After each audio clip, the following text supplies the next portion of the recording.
Detroit Lions fans. We are the real Detroit Lions fans. If you're a real Detroit Lions fan as well, why don't you hit subscribe, hit the like button, and leave a comment. We're coming at you after that blowout against Tampa Bay. Very embarrassing. They kept showing the stands, which were completely empty, and it was honestly just an embarrassing showing. I'm glad that Tampa Bay isn't a team that travels because I hate when other fans take over our stadium. I feel like it's the most disrespectful thing ever. Oh, I hate it, you know. Of course, you love it when your team's doing it, but you hate it when it's happening to you. Dude, honestly, though, I went to the game, and there was a decent amount of Bucks fans there.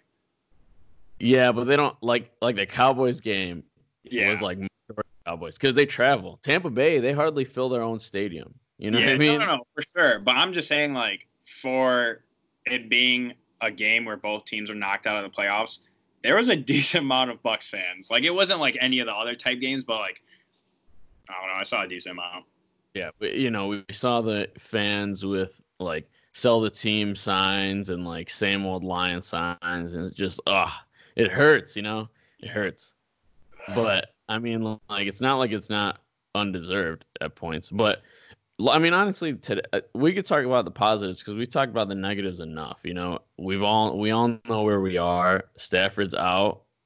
He played a hell of a season when he was in, and we're excited to see him come next year. And then we have also some young pieces that we can build around going forward. And also we're gonna have a great pick. So we're gonna have a great pick in the draft. So we're gonna talk about that in a little bit. But first, let's get into the game. So I'm gonna defer to you when we're talking about the game right now because you actually went to the game. Honestly, I was very checked out, as most Lions fans were, because our season is over. So yeah. Why don't you give me a breakdown of the game and what happened? Dude. So first half, Jameis Winston looked like a first ballot Hall of Famer. I mean, the dude threw for 300 yards and, like, I think it was 3 touchdowns by halftime.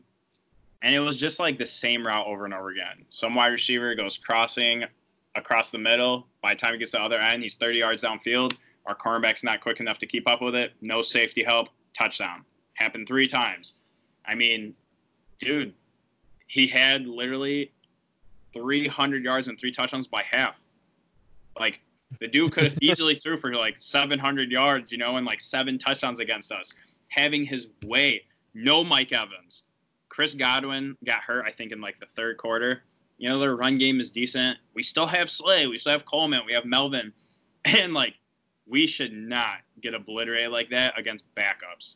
Chris Godwin, don't get me wrong, gone off all year. Kudos to you, man. But it was bad. You know, it was really bad.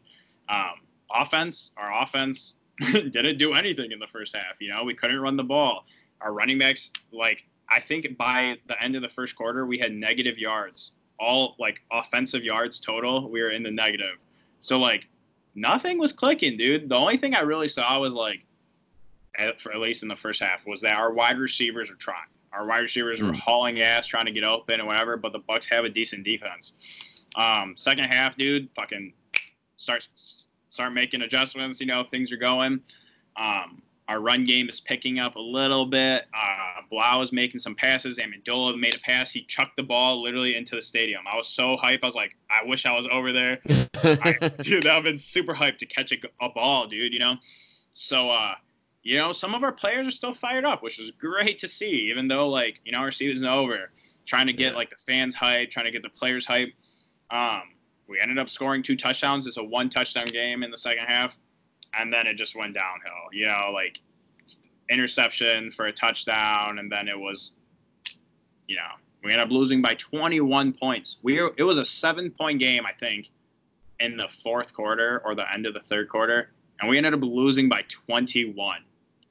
So there's not much positive to say, but like some of our younger players, they played okay. You know, I thought Amani played decent, but I mean, our secondary got torched. So it's not like, you know, whatever. Yeah. Well, let me stop you for a second. Did you say Godwin is having a bad year? Did I hear you right? No, he's having a great year. Oh, yeah. Great. Yeah, I was like, wait, what? No, but yeah. Top 5 in the league this year, bro. Him and Mike Evans, and it sucks because Mike Evans went down, you know, but Godwin was playing he was playing really well, and then I think he hurt his leg. He got carted off the field or something like that. So, I mean, that sucks. You never want to see that, but even after he left, bro, they had none of their wide receivers, and they killed us, so. Yeah. Jameis Winston, like the previous quarterbacks that have played us, Derek Carr, all the guys, Trubisky, everybody that's played us, Kirk Cousins, obviously. Dude, they have had their way with our team. Yeah. Any which way they want it, they got it. They want to run on us, that's it. They could run all day on us. They want to throw on us, that's it. And it's looking terrible out there. But so we've talked about what we need to do. Like it seems like Pascaloni at minimum needs to go. From a fan perspective, like it just seems like something needs to change, and we need an explanation. But there's something different, Dang. Yeah. But. So we're going to end up finishing. We're probably going to lose out the rest of the season. We're going to face the Broncos next week. We're not going to win that game. We're probably not going to beat the Packers week 17. So going forward, I'm looking at the standings and where we are and where we might finish for a draft position. And right now we're currently at number 5. And who's in front of us is the Dolphins, New York Giants, Washington Redskins, and the Cincinnati Bengals. And what a fantastic position to be in. Honestly, like, we couldn't have chosen. If we're going to not make the playoffs, hey, and you're going to tank it, we couldn't have chosen a better position to be in right now because all 4 of those teams are facing each other this week. Like, I know. When does that happen? So it forces 2 of them to win. Yeah. So next, if we lose out, which, I anticipate we're going to, we're at minimum going to be the number 3 pick in the draft and at maximum the number 2 pick in the draft. So who's facing who is the question. And it's going to be Miami's versus the Bengals. So we want the Bengals to lose. We want Miami to win so that we bump them and we are lower standing than them. And then it's going to be New York versus Washington. So it's really like, who's your pick? Who would you rather be in front of, or who would you rather want in front of you in the draft at the number 2 spot? And to me, it'd be the Washington Redskins because they have a better opportunity to get a quarterback because Dwayne Haskins' project isn't really working. Yeah. So, and if you're at the number 2 spot, like it's super tempting to get your franchise quarterback. So I think that they'll do it, and that'll give us that'll allow us to be in the position to get Chase Young in the 3rd spot. What do you think about that? And just what do you think about the draft in general in our position? Dude, honestly, it's very interesting because everyone's anticipating Joe Burrow to go to the Bengals, which obviously the Bengals are not happy with Dalton. They benched him. They brought him back. They benched him, whatever. Like, dude, he's been in the league for like 8-9 years. Like, time's up. You made it to the playoffs like 4 or 5 years in a row. Didn't win a single game. Inconsistent, whatever. Joe Burrow's going number 1. And if he doesn't, I would be shocked. But let's just say Joe Burrow does go number 1. Number 2 spot. I mean, the Giants are not taking a quarterback. There's no way. So if the Giants are in the number 2 spot, Chase Young is gone. If the Dolphins are in the number 2 spot, I don't see them taking Chase Young. They traded everyone. They got rid of Minka. They got rid of Laramie Tunsil, Kenyon Drake, everyone. Kenny Stills. There's no way you don't take a quarterback and start your franchise over again, with one of those guys. You could get Tua if you want to reach, but obviously he's talented. Or you could get, what's his name? There's that Ohio State quarterback that was a Heisman finalist, and there's one more quarterback I'm totally blanking on. But I don't see the Dolphins taking Chase Young. I think they would take a quarterback. And then that leaves the Giants or the Redskins. The Redskins could go either way, like, do you go and take Chase Young and kind of build your defense up that way and hope Haskins develops? Or do you pull what the Cardinals did and say, fuck it, we're going to go take a top quarterback because Haskins not getting it done, which Haskins looks terrible. I mean, the dude can't throw for more than like 200 yards. He's inaccurate. He doesn't know how to read. Like, it will be very interesting. So I am hoping if anyone is in the number 2 spot is Miami, because they are more likely to take a quarterback and build their franchise around that than the Giants and Redskins that just took quarterbacks, So we'll see, man. I don't think that'll be in a position because either they're going to lose against the Bengals or they're going to win. So if they lose, then they're going to be in front of us. But regardless, either New York or the Redskins is going to be in front of us. So if Miami loses to the Bengals, then we're going to probably be in the third. We're probably going to be number 3 in the draft. I don't know. I think as long as we don't do something stupid and beat the Broncos, we should be at the 2nd or 3rd spot in the draft. Yeah. I really hope so. And if we do, man, we just need to get the best defensive talent available. And if we do that, so okay, let's talk about going forward. Let's say we do get this defensive talent that fills a hole in our much needed, defense. I guess, like, where are the holes in the defense? Can we identify them? Honestly, let's not, because it's too hard to go that route. Honestly, it just looks like there's too many holes. Let's highlight some, like, bright spots on our team. Maybe some guys that are going to be on our team for a few minutes. It doesn't necessarily have to be young guys, but guys that are going to be on our team for the next couple of years, and try and salvage this Patricia Bob Quinn project. Dude. Yeah, I mean, it's hard because I don't know the contract situations right now for a lot of the guys, but we have Flowers, and I personally think Flowers is getting better each freaking week. I mean, the dude's getting more pressures, whatever, but, like, he's the only one on our D-line that's really getting things done. Like, I'm seeing in the run game, I'm seeing the passing game. Everything else is just, like, a standstill. So Flowers is a bright spot. And like you mentioned earlier this year in a video, the cap is raising. So that contract does make Bob Quinn look better because it's raising by millions, so his contract isn't, like, going to be that elite in a couple of years or even once it changes.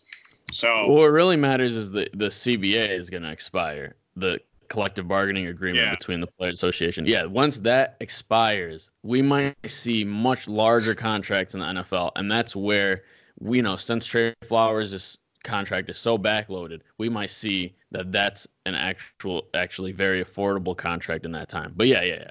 But sorry, I just had to add that in. No, it's totally fine. I'm not that knowledgeable on that, so figured I'd let you talk about it. But dude, Trey Flowers for sure. I think Amani has had a pretty good start to his rookie season for just kind of taking a starting role on top of all the crap pressure we've been getting on quarterbacks. He's been kind of holding his own. Tracy Walker is another one, dude. Freaking young talent, man. I mean, he's good. Jelani Tavai, dude. I mean, he had his first interception in his career. I was super hype. I was going crazy. He's playing well. I mean, for a rookie linebacker to play in the middle, like, it's not that easy.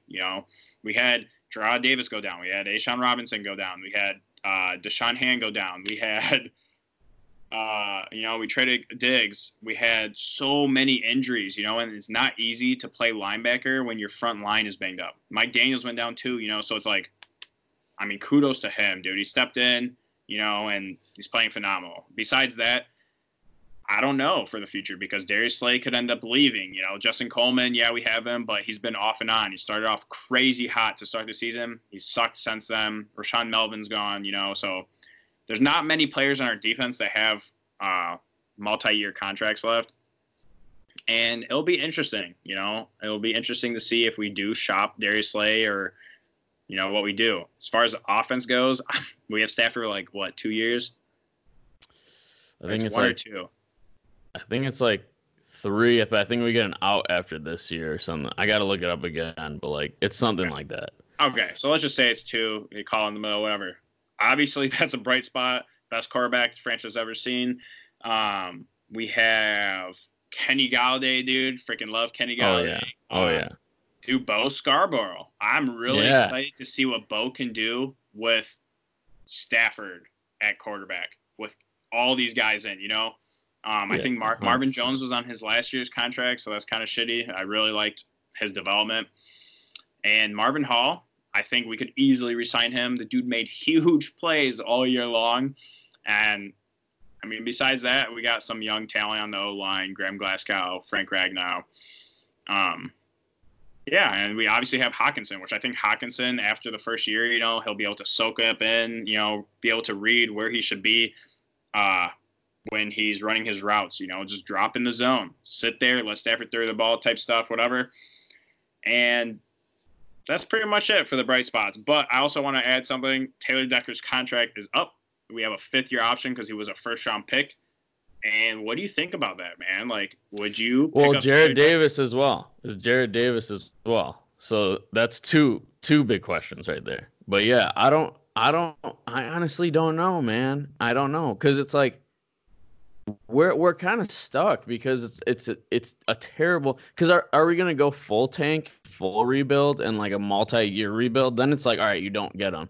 But if you actually think that you could turn this around, you know what I mean? If Patricia thinks he could turn this around and make this, because we were promised, and we've all expected a team that goes deep into the playoffs, like hopefully, eventually, and at least a win. Clearly not what we had. We expected a bump up from what we were having, which was a playoff bubble team in Caldwell. So we were looking forward to hopefully becoming something better than that and making it over that hump. But the point is that are we in full rebuild mode, getting rid of all, because we've currently gotten rid of almost everybody that Caldwell had, and we're bringing in Patricia's guys. But are we doing a multi-year thing, or was this like a 1-year deal because, we started off with a really shaky start with like wins that we should have had wins and it didn't happen. Then Stafford got hurt, and then the morale of the team was over. Then it's like, you're just spiraling out of control. That could be one contained season.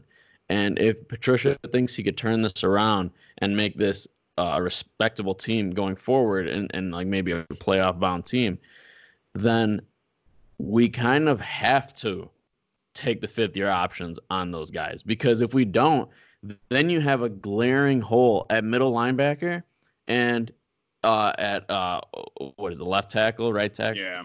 Left tackle, right? Yeah.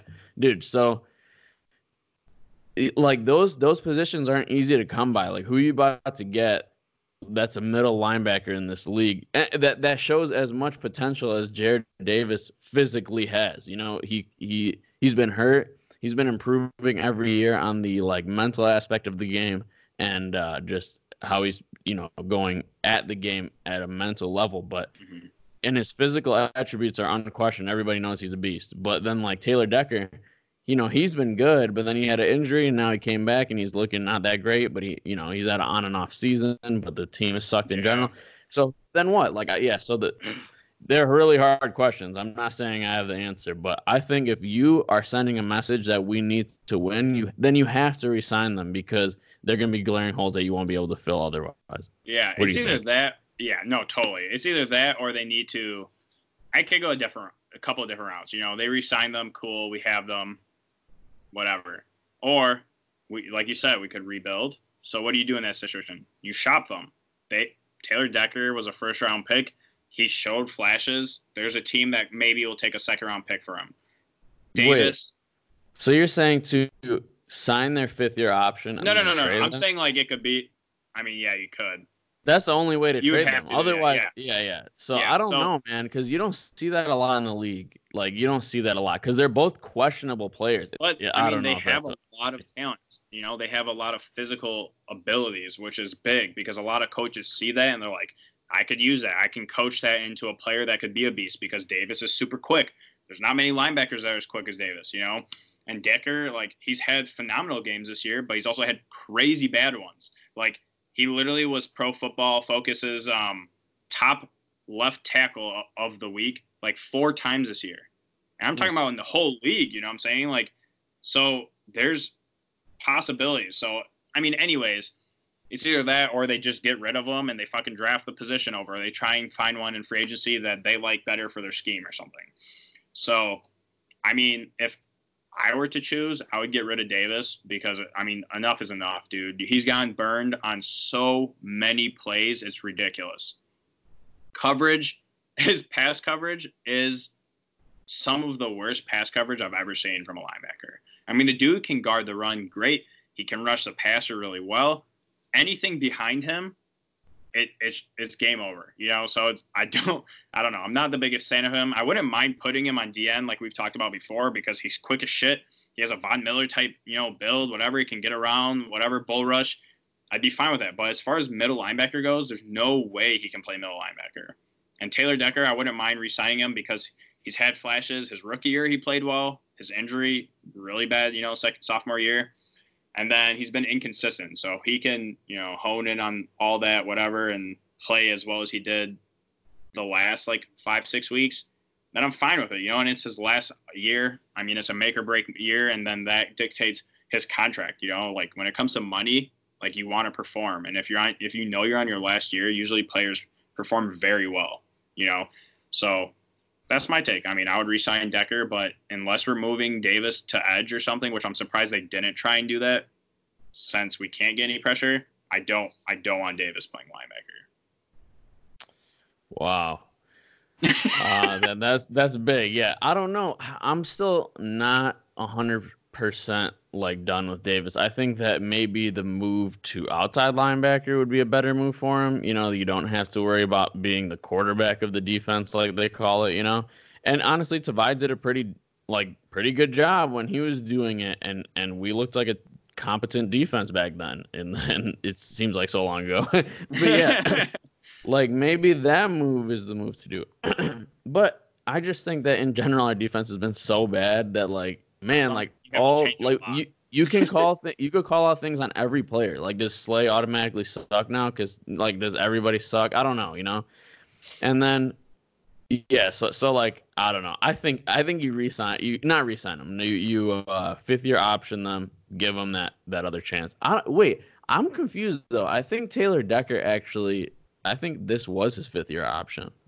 I think we have to, like, different drafts. That's why it's hard. Yeah, it's hard. Yeah, so I don't think they're both gonna get it. No, I think that Taylor Decker is about to be like a free agent, so we have to, like, re-sign him. And I think we should probably try to re-sign him. like unless you have another option out there in free agency, and they might, you know, some expatriate, of course, or something like that. Yeah. So, or another interesting thing is, I believe it's Trent Brown with the Redskins, that left tackle. Dude, he is a beast. For one, he's a little bit older, which obviously you're only going to get like 2-3 years max out of him. But if you bring in him, you trade Taylor Decker, you give him a pick on top of that, you only have Stafford for like 2 years. So it's a win now type situation with Stafford at least. Go bring in a freaking good left tackle if you're going to do that, you know? So, like, add a pick, trade Decker for him because he doesn't even want to play for the Redskins. Yeah. So, like, that would be very interesting, you know? So, yeah, there's a couple of guys that you didn't mention for the highlights that I just want to bring up. But, I mean, they were questionable guys. It's not like you don't have to bring them. Like, Kerryon Johnson, we're going to have him for the next couple of years, you know? So, you know, hopefully he's back. Hopefully they really rested him because they knew we were, you know, going to suck. So, like, they just kept resting him, hopefully. So, him and Bo Scarborough together, that's going to be great. So that's a bright spot to me. And then the other one is Deshaun Hand, because we do have him for, like, I think a couple more years or maybe a year. I think this was his second year, yeah. Yeah, so we probably have him for like 2 more years. Mm-hmm. And that would be awesome because he's shown some major bright spots. And then, okay, like, I could see if you avoided this one on purpose, but, like, Snacks, dude. Snacks. We extended him. He's going to be on our team. I avoided it on purpose. Dude, he's going to be on our team for the next, like, few years. So, like, he better turn it back on. And if he does, then that's going to be fantastic, you know? Yeah. See, here's my problem with that. It's like you love it when it's going well, but you hate it when it's not going well. When we were able to stop the run with Snacks, freaking fantastic. But he is a non-factor in the passing game.